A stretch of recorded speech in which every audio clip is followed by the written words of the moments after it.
Today we're taking a look at a system that we looked at not too long ago. It's the one with the i7-4790K in it, and a GTX 980 Ti, which honestly still wasn't a bad match. But it got me wondering just how far could we push this decade-old CPU.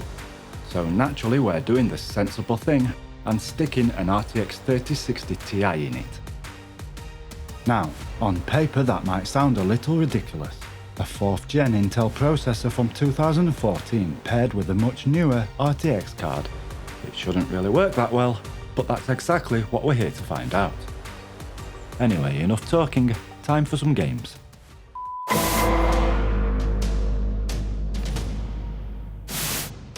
So first up we have Assassin's Creed Unity, running at 2160p with ultra settings and FXAA enabled.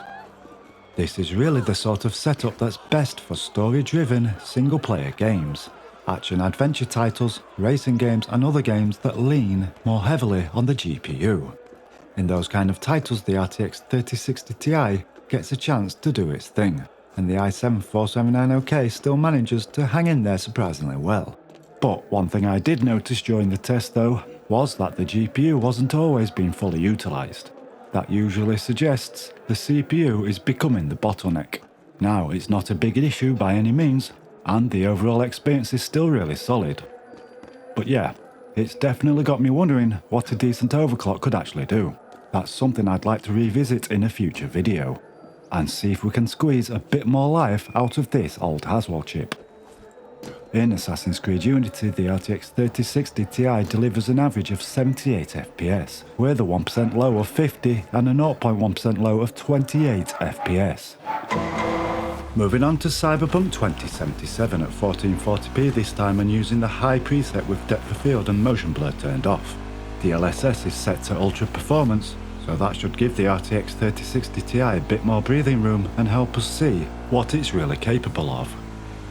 The 4790K launched back in 2014, and it comes with 4 cores, 8 threads, and a base clock speed of 4 GHz. It can also boost up to 4.4 GHz, and it also has an 88-watt TDP, making it one of Intel's flagship gaming CPUs of its era.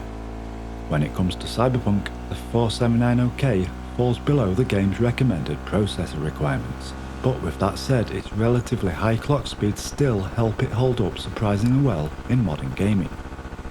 In Cyberpunk 2077 at high settings, the game delivers an average of 56 FPS with 1% lows of 36 FPS and 0.1% lows of 10 FPS.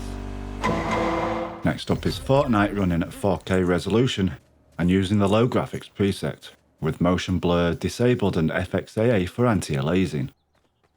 Looking at the FPS numbers alone, it's pretty clear this system is right at home in esports titles. Games like Valorant, Counter-Strike 2, League of Legends, Rocket League and Overwatch are nowhere near as demanding as something like Cyberpunk 2077. So you can expect much higher frame rates across the board. But for anyone mainly interested in competitive gaming though, the i7 and RTX 3060 Ti still make a surprisingly capable combo. The graphics card has more than enough horsepower for esports games, and the old Haswell chip is still able to keep up well enough to deliver the kind of performance most players are after.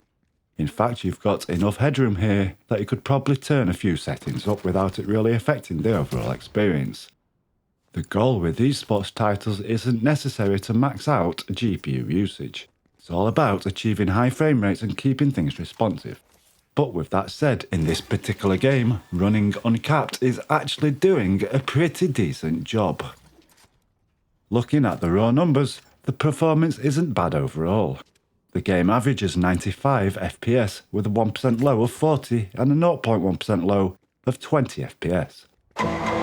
And once again, we're taking a look at Grand Theft Auto 4, a game that's appeared on the channel a few times over the years.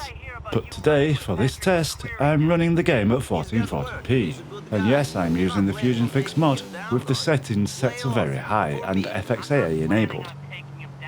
Now, FusionFix brings a number of fixes, improvements and quality of life changes to the PC version.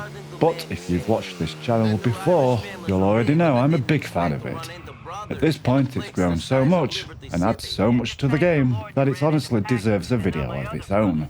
Subscribe so you don't miss that out, and there's a lot to cover when it comes to what FusionFix does for Grand Theft Auto 4.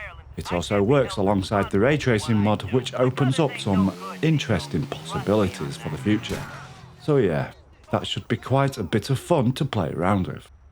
Running Grand Theft Auto 4 with FusionFix, performance averages 106 FPS, while the 1% lows hit 55 FPS and the 0.1% lows at 38 FPS. Next up is Kingdom Come Deliverance 2 at 4K resolution with low settings. Depth of field and motion blur are disabled and DLSS is set to balanced. The RTX 3060 Ti has built a reputation as one of the best value graphics cards NVIDIA has ever released. And honestly, it's easy to see why. Under the hood you're getting 4864 CUDA cores and 8GB of GDDR6 memory.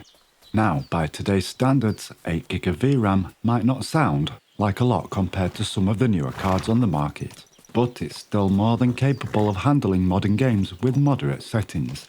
The card also supports ray tracing, DLSS, NVIDIA Reflex and the NVINC encoder, making it a solid choice for both gamers and streamers. Now, performance-wise in Kingdom Come Deliverance 2, the average is 44 FPS with a 1% low of 33 and a 0.1% low of 13 FPS. Next up we're testing Mafia the Old Country at 2160p, and the game is running on the low graphics preset, with motion blur disabled and DLSS set to ultra performance. That means the image is being upscaled from a base resolution of about 360p. This game is exactly the kind of title that feels right at home on a system like this. It's a single player story driven experience and performance is actually surprisingly smooth. If you take a look at the CPU usage, it's basically pinned at 100%. Even so, the CPU is only just starting to hold the graphics card back, which means the bottleneck isn't nearly as severe as you might expect. So, maybe the combination of an i7-4790K and an RTX 3060 Ti isn't as crazy as it sounds after all.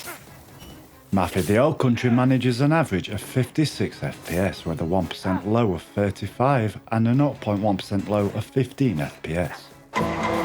The next game is Resident Evil Requiem, running at 2160p on low settings with depth of field and motion blur turned off, and DLSS is set to ultra performance.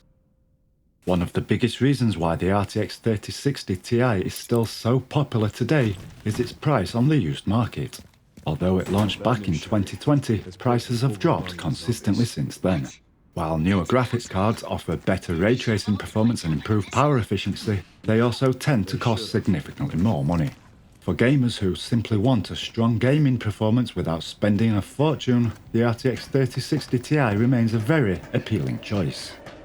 Here in the UK, a used RTX 3060 Ti can typically be found between £160 and £220.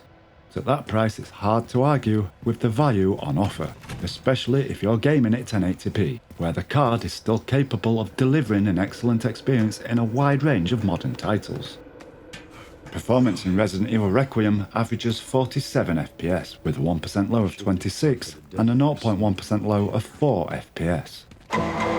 Moving on to The Outer Worlds 2. This one is running at 1440p on the medium preset, with motion blur turned off and DLSS set to ultra performance. This is where the age of the platform really starts to show. The RTX 3060 Ti clearly has more performance to give, but the rest of the system can't always keep up. DLSS definitely helps and can give a nice boost to performance. But it's not a miracle cure, a lot still comes down to the game, and how much of the workload falls on the CPU. At this resolution, the graphics card just isn't able to reach its full potential. Even though there's clearly more performance available, what that means in practice is that lowering the settings or turning on more aggressive upscaling won't always give you the boost you might expect, because the bottleneck isn't the GPU. Even so, it's hard not to be impressed by how well this combination works.